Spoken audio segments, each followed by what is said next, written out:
de estar aquí compartiendo con ustedes lo que amamos todos, que es la palabra de Dios. Y la verdad es que hoy quizás no vamos a hablar de un tema tan bonito. Hoy quizás no vamos a hablar de algo tan florecido, tan estético, tan precioso, ¿verdad? Aunque detrás de todo esto sí hay algo precioso. Hoy vamos a hablar de pecado. El tema de este mensaje es el pecado antes, durante y después. El pecado antes, durante y después. Así que yo le voy a pedir que por favor me acompañe al libro de Romanos 6. Romanos capítulo 6, versículo 23, de donde vamos a partir para escuchar lo que Dios tiene para decirnos hoy. De más está decirles que no se trata de mí, no se trata de la vasija, sino de lo que Dios quiere poner en la vasija para que su pueblo reciba hoy. Es más que un privilegio inmerecido para mí compartir con ustedes sencillamente de lo que Dios me ha dado. Amén. Romanos 6:23 dice: porque la paga del pecado es muerte. Porque la paga del pecado es muerte. Pero hay una esperanza y es lo que sigue a continuación. Mas la dádiva de Dios es vida eterna en Cristo Jesús, Señor nuestro. Pero la dádiva de Dios es vida eterna en Cristo Jesús, Señor nuestro. Oremos. Te damos gracias, Señor, por un día más en tu presencia, en tu casa, Dios. Gracias, Padre, por la oportunidad que nos das de compartir, mi Dios, los unos y los otros, lo que tú nos vas dando en tu multiforme gracia, Dios. Te pedimos, Dios del cielo, que hoy tú traigas libertad a tu pueblo, que hoy tú traigas sanidad, restauración, reconciliación a tu iglesia. Te pedimos, Señor, que hoy tu pueblo salga con otra visión acerca de ti, acerca del pecado, acerca de la gracia, Dios. Te damos gracias por este tiempo. Limpia esta vasija, Señor, que no puede ser limpiada si no es a través de Cristo. Te pedimos todo esto dándote las gracias. Recibe toda gloria, toda honra, todo honor. En el nombre de Jesús. Amén. Antes de comenzar, estoy segura de que el pecado quizás no sea nuestro tema favorito. Estoy más que convencida de que no lo es. Pero sí estoy segura de que no puedo hablarte de gracia si no te he hablado de pecado. Sí estoy segura de que no puedo presentarte la gracia si aún no conoces el pecado. Y antes de empezar con esta secuencia, antes, durante y después, quiero establecerte algunos puntos. Lo primero que tienes que saber es que si no existiera el pecado, la obra de Cristo no tendría sentido. Cristo desciende, muere en la cruz por nosotros, no queda muerto, sino que resucita y está sentado a la diestra del Padre. ¿Cuántos lo creen? Amén. Por eso estamos aquí. Si todavía no lo crees, hoy es un día importante para que salgas creyendo que está sentado a la diestra del Padre y que no solamente está sentado a la diestra del Padre, sino que volverá. Amén.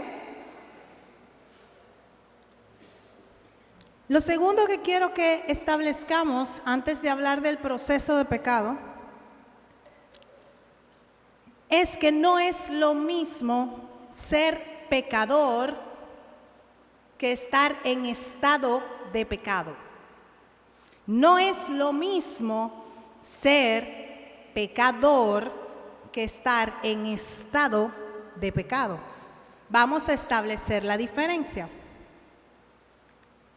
Cuando hablo de pecador, estoy hablando de alguien cuya identidad está fundamentada en el pecado. Pecador lo define, el pecado lo define. Pero gloria a Dios que, como dice en el libro de Efesios, antes, aquellos que nos hemos encontrado con la cruz de Cristo, éramos por naturaleza hijos de ira, pero que ahora, por la obra redentora de Cristo, por esa cruz que quedó vacía, ya no somos hijos de ira, sino que ahora somos ¿qué? Hijos de Dios. Tú y yo pecamos, pero ya no somos pecadores, porque el pecado no nos da identidad. ¿Nos da identidad qué? Cristo. Dios, que nos hace parte de su familia. Si todavía no eres hijo, pues hoy puede ser un buen día para que tú pases de pecador a persona que peca. Hoy puede ser un buen día. Pero tú y yo, que ya hemos creído en Cristo, que ya hemos sido encontrados con la cruz, podemos abandonar la excusa de que somos pecadores. Porque ya el pecado no te define. Te define la obra redentora de Cristo. Todos somos pecadores, ya no se convierte en una columna para yo dar soporte a mi vida irresponsable de pecado.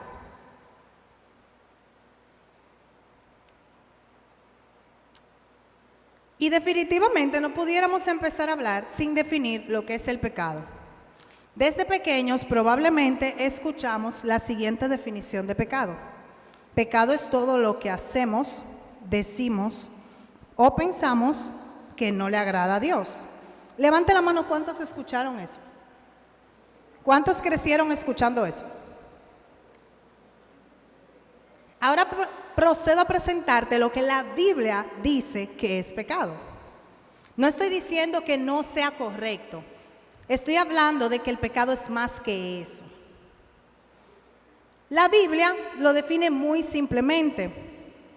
En 1 de Juan 3, 4 y 5 nos habla de que el pecado es la transgresión de la ley de Dios.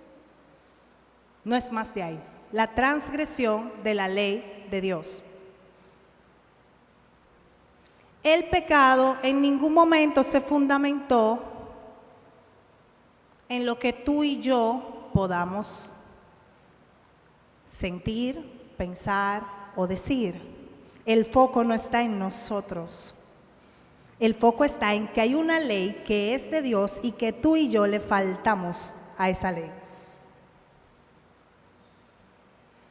Así que podemos comenzar ya a ver cuáles son las expectativas que Dios tiene con nosotros antes, durante y después del pecado. Tengo que mencionarte el durante, porque no sé por qué razón tú y yo pensamos que cuando llegamos a cierta madurez cristiana somos cada vez más impermeables ante el pecado. Y este ha sido el gran error que por años la iglesia ha cometido. La iglesia, no el concilio, la iglesia, no la institución, la iglesia tú y yo. Que tengas 20, 30, 40 años siendo cristiano, bautizado, no te hace más fuerte o más resistente al pecado. El hombre conforme al corazón de Dios, David decía, mi maldad está siempre delante de mí. Dios espera que esta mañana tú salgas de aquí reconociendo que no eres fuerte ante el pecado. Dios espera que tú salgas de aquí hoy reconociendo que no están en ti mismo las herramientas para soportar ante el pecado. Y en la manera en la que tú entiendes eso, eres más responsable y tomas mejores decisiones. Porque no descansas en tu capacidad de resistir. Porque no descansas en toda la Biblia que sabes. Y puedes tomar la decisión de apartarte a tiempo.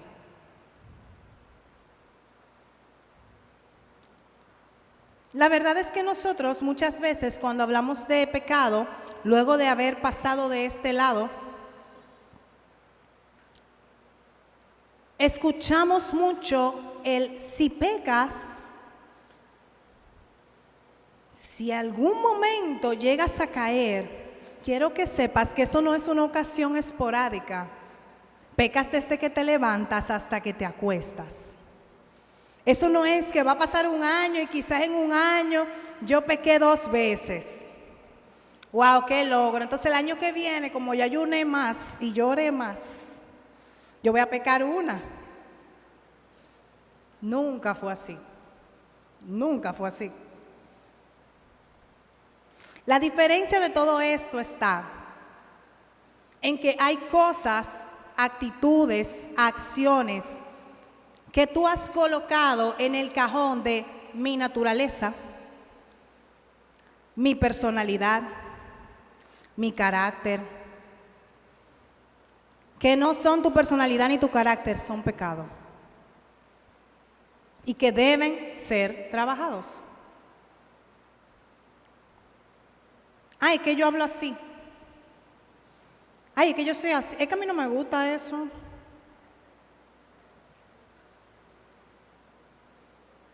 Y sabes lo que pasa es que quizás la vara con la que te estás midiendo no es la vara correcta. Quizás tú te estás colocando en función de mi hermano o de mi líder o de mi pastor. Te estás comparando en relación a, yo entonces estoy bien. Pero ¿y si yo te digo que la estatura es Cristo? Quizás no parece tan fácil.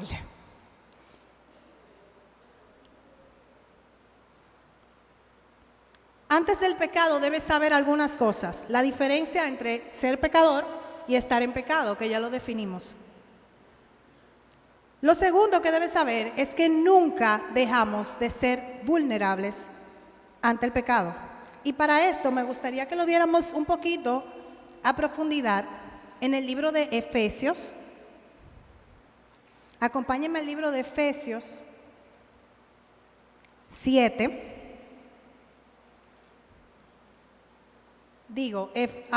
Efesios 7,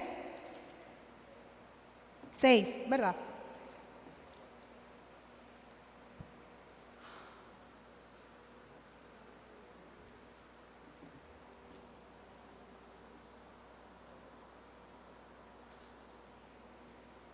Perdón, es Romanos. En el libro de Romanos vamos a estar viendo en el capítulo 7 algunas cosas que Pablo nos dice que nos hacen ver a nosotros la realidad de nuestra condición. En Romanos 7, del 15 al 21. Porque lo que hago no lo entiendo, pues no hago lo que quiero, sino lo que aborrezco. Eso hago. Y yo sé que en mí, esto es en mi carne, no mora el bien. Porque el querer el bien está en mí, pero no el hacerlo. Y si hago lo que no quiero, ya no lo hago yo, sino el pecado que mora en mí. Así que queriendo yo hacer el bien, hallo esta ley, que el mal está en mí.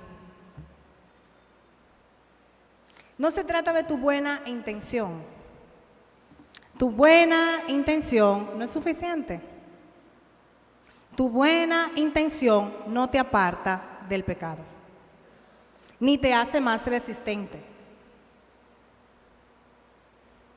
Lo único que hace es hacerte sensible ante las alertas para poder correr a tiempo en la dirección opuesta. Es lo único que hacen tus buenas intenciones. Y ni siquiera son tus buenas intenciones, lo hace el Espíritu Santo que mora dentro de ti. Porque no siempre lo que está mal te desagrada. Si habláramos de robar o matar, todos tenemos un código moral que nos lleva a entender que eso está mal. Pero hay cosas que son pecado, que infringen la ley de Dios, que te gustan. Que tú quisieras que no tuvieran en la ley de Dios.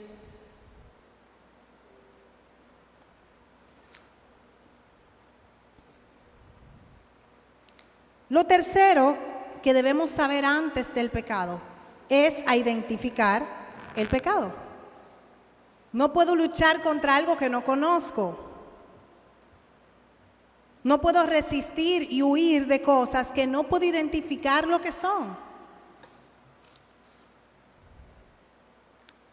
Y lo que pasa con el pecado es algo que la palabra ilustra como descuidarnos de las zorras pequeñas. Esas cositas que una vez en la iglesia a la que estamos asistiendo nos mostraron bajo el nombre de pecados respetables. Me llamó mucho la atención eso, porque son cosas que son pecado, pero aprendemos a vivir con ellas y las entendemos como parte de nuestra naturaleza caída.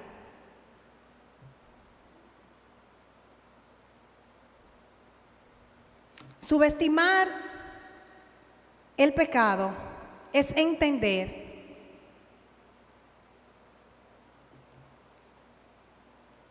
que el pecado tiene algún tipo de nivel o de gravedad. Subestimar el pecado es creer que hay pecados pequeños y hay pecados grandes, que hay pecados que requieren que yo me arrepienta y hay pecados con los que Dios tiene que entender que yo tengo que vivir porque soy humano.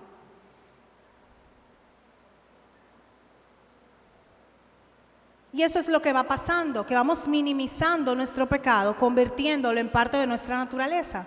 ¿Y sabe lo que estamos haciendo? Negando la naturaleza nueva que nos fue dada, porque esa no es tu naturaleza y la mía. Y me gustaría darte algunos ejemplos. El chisme es pecado. Y el chisme se disfraza de necesito sacar esto que tengo.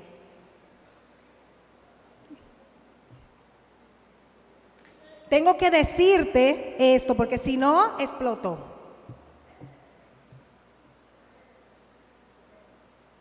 Cuando usted oye chisme, usted se imagina una señora con rolo en un patio. No, esa puede ser usted.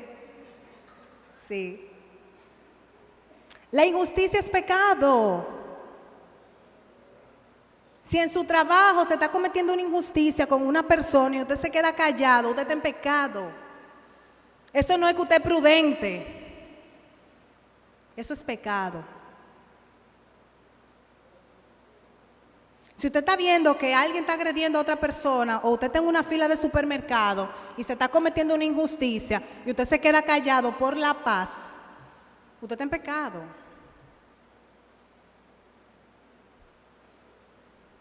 Las palabras hirientes son pecado.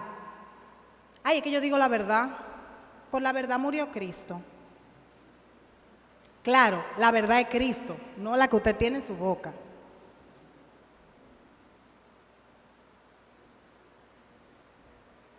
La envidia es pecado. ¿Y usted cree que la envidia está disfrazado de bruja y está haciendo así? La envidia es cuando usted está en su trabajo y un compañero hace una presentación mejor que la suya, porque él se fajó, hizo una presentación bien hecha, y usted comienza a buscarle periquito. Ay, pero es que él no hizo. Eso es envidia y eso es pecado. Eso no es ser objetivo. Eso no es decir las cosas como son. Eso es pecado. Y en el momento en el que tú y yo comenzamos a ponerle nombre al pecado y a llamarlo por su nombre, ¿sabe lo que vamos haciendo? Vamos construyendo el concepto de nosotros mismos que debemos tener. nos vamos dando cuenta de que no somos tan santos y tan buenos. Lo que termina en que necesitamos a Cristo.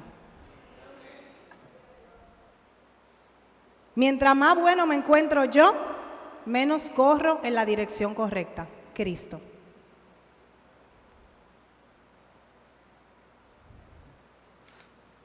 Todo esto sucede antes del pecado. Cuando tenemos claro esto, es más que probable que podamos detenernos en esa etapa del proceso y que evitemos pecar. Cuando tenemos esa conciencia de que lo que digo puede ser pecado y no tratar de buscarle excusas antes de decirlo para entonces poder hacerlo, que es lo que de verdad y honestamente tenemos que sincerarnos con nosotros mismos. Cuando tú y yo queremos hacer algo y no nos queremos someter a la ley de Dios, buscamos la forma de que eso encaje en la ley de Dios, como sea. Pero no encaja, amor, no encaja ni va a encajar.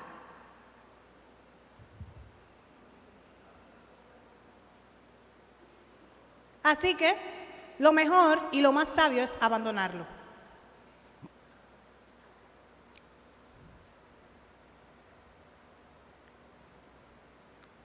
Tener su palabra. Tener su palabra es fundamental. La palabra dice, santifícanos en tu verdad, tu palabra es verdad.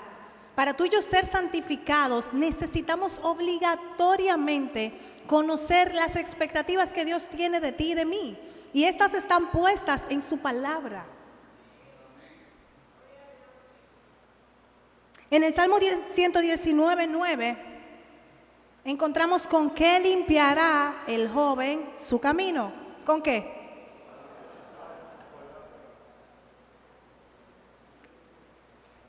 Ya lo sabemos, ahora hay que hacerlo. Ya lo sabemos.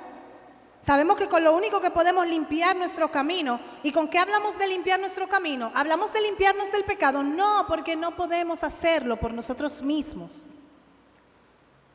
Limpiar nuestro camino quiere decir despejar el área para ver con claridad hacia el frente, hacia dónde vamos.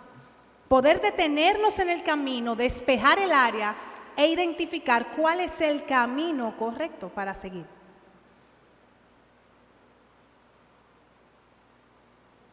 Y la palabra nos habla de algunos consejos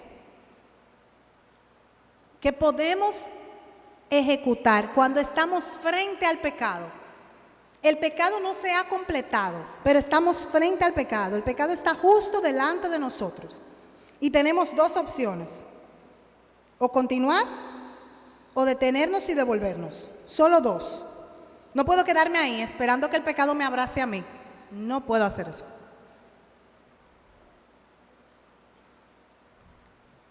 La palabra en el libro de Santiago 4:7 nos dice, someteos pues a Dios.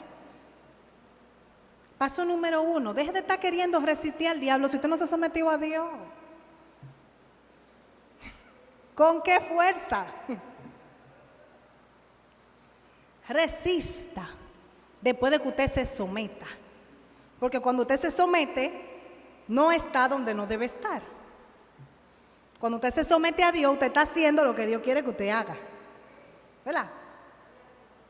Y no deja espacios abiertos, brechas y oportunidades de pecado.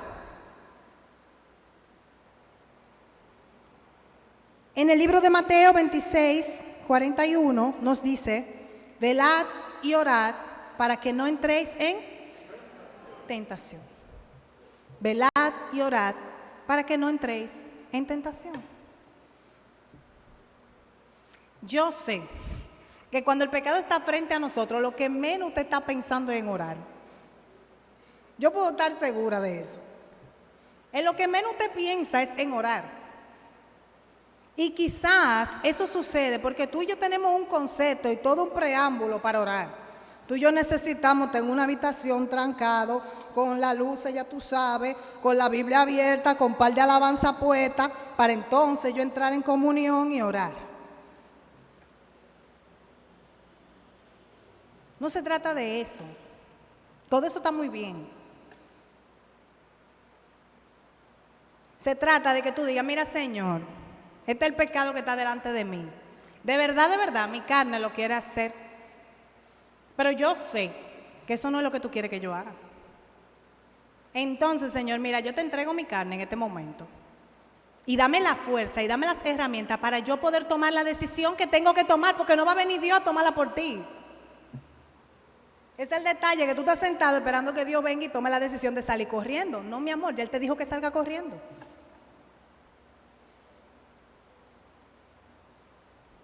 Esa partecita, ese detallito te toca a ti. Ya Cristo pagó el precio, ya vino, ya murió, derramó su sangre, te limpió por los pecados, y también tú pretendes que en el momento del pecado también sea el que tome la decisión. Qué bonito.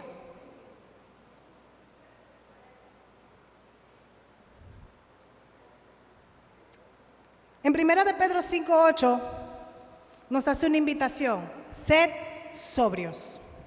¿Usted sabe lo que significa ser sobrio? Permanecer en sus cabales. Todo lo que usted haga que le quite cordura, evítelo. Porque es que en los momentos que falta la cordura, usted no toma decisiones claras y usted no toma decisiones correctas. Así que procure, como dice la palabra en 1 de Pedro, ser sobrio, permanecer sobrio. En un momento en el que usted no esté en sus cabales, no tome decisiones, porque eso se va a convertir en una oportunidad de pecado. Entonces después, cuando usted descienda y pise en tierra y se dé cuenta, ahí usted nada más se puede arrepentir, pero ya el pecado está hecho.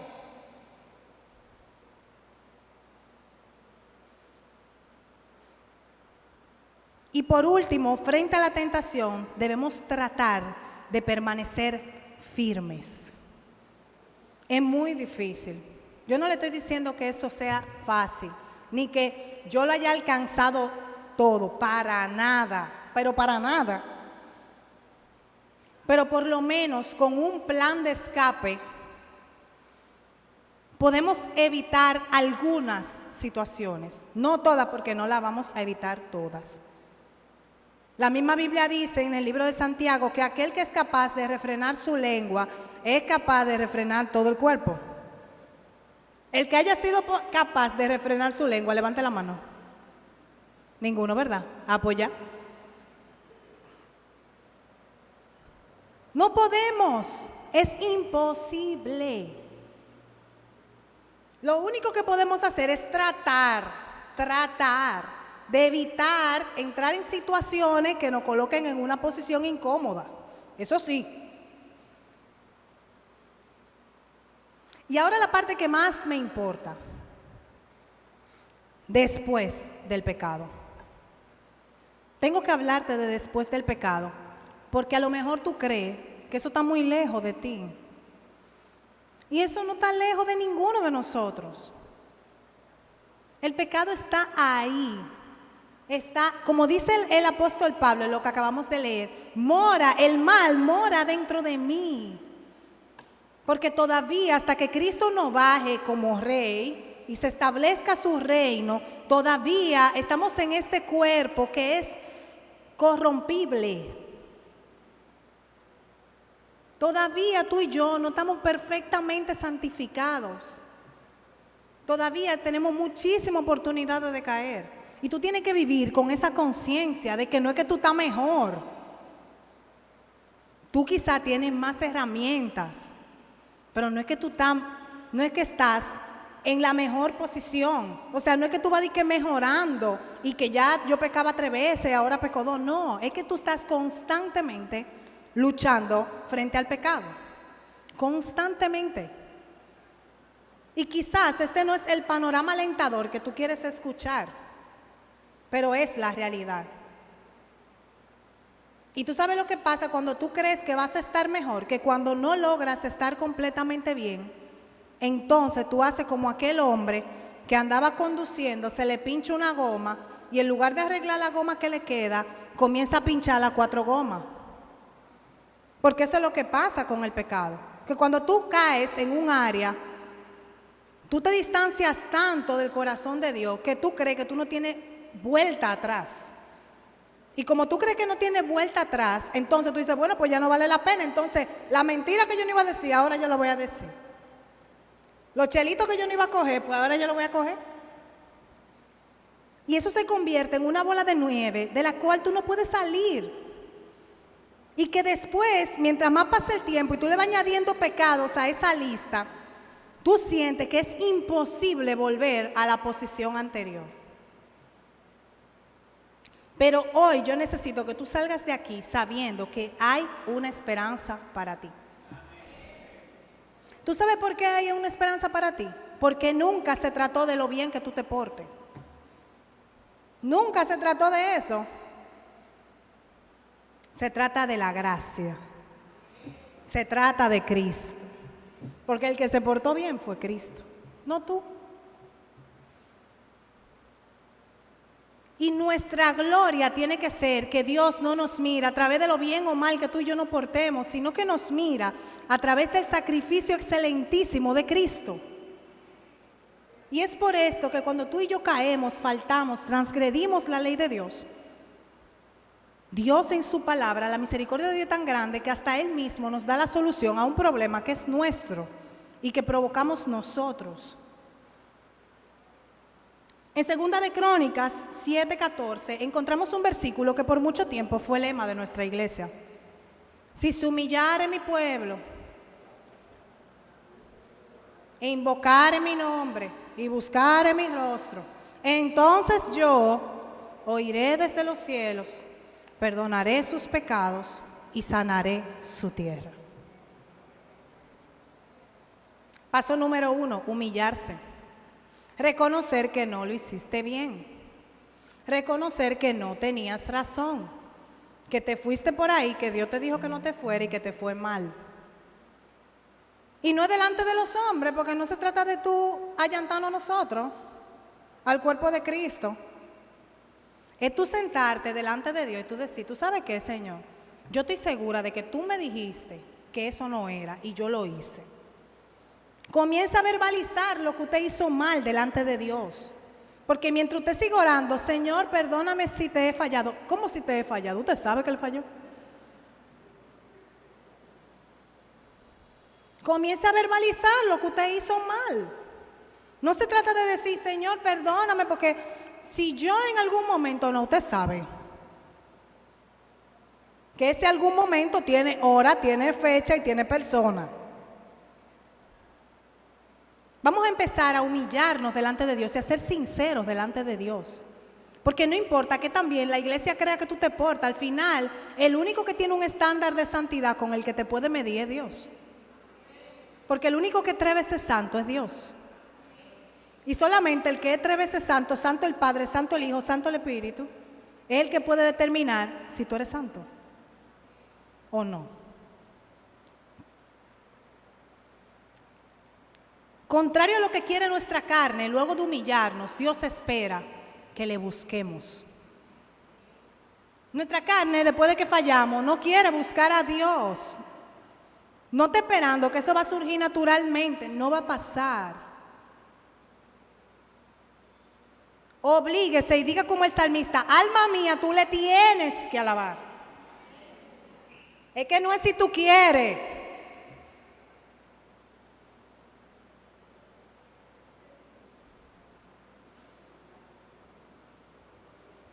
En Proverbios 28 nos da también otra estrategia, otra acción que podemos hacer luego de haber pecado. Proverbios 28:13.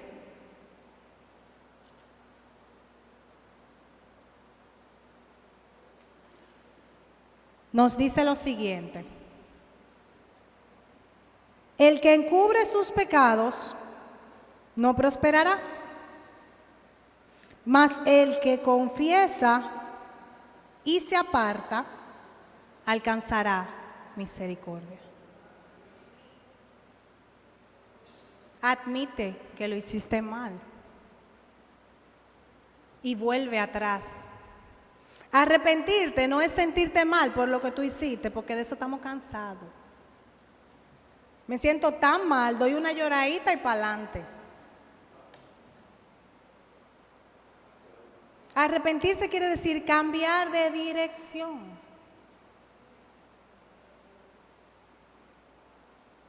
Hay un pasaje de la Escritura donde luego de que Dios le da una instrucción a un hombre, ese hombre, ¿usted sabe lo que hace? Se devuelve de donde vino y quema todo lo que tenía para no verse en la tentación de volver atrás. Quemó la vaca, quemó los bueyes, quemó todo, para no verse en la tentación de volver a la posición anterior. Queme todo lo que sea necesario para no volver atrás. Sea amigo, sea amiga, sea trabajo, sea coro, sea lo que sea. Créame que vale más la pena un momento de tristeza que una vida lejos de Dios.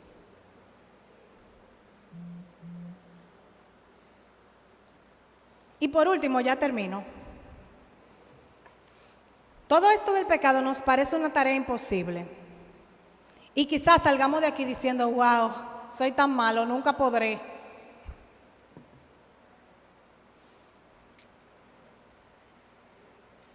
En 1 de Juan 1, 7 y 8 nos dice que la sangre de Cristo nos limpia de todo pecado.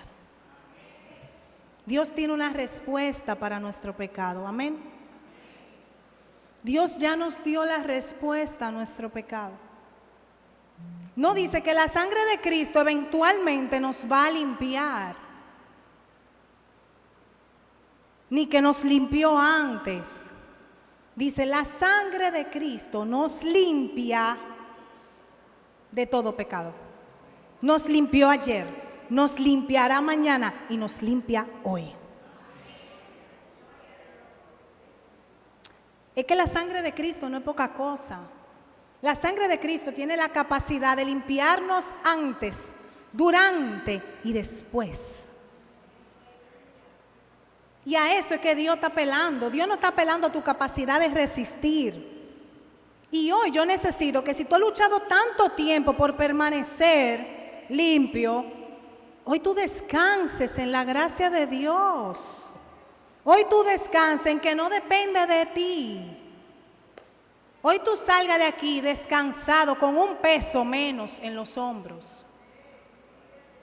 No hay apariencia que tú puedas guardar frente al pecado. No hay.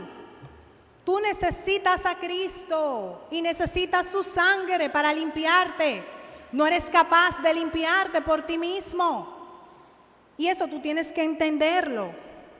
Porque en el momento en el que tú lo entiendes, tú dejas esa carrera sin sentido de correr detrás de hacerlo bien. No lo vas a hacer bien nunca. Tú necesitas, lo único que tú necesitas hacer es correr a la dirección correcta, a la cruz de Cristo. Eso es lo único que tú necesitas hacer. Y poner de tu parte, tomar las decisiones que Dios te está diciendo que tú tienes que tomar.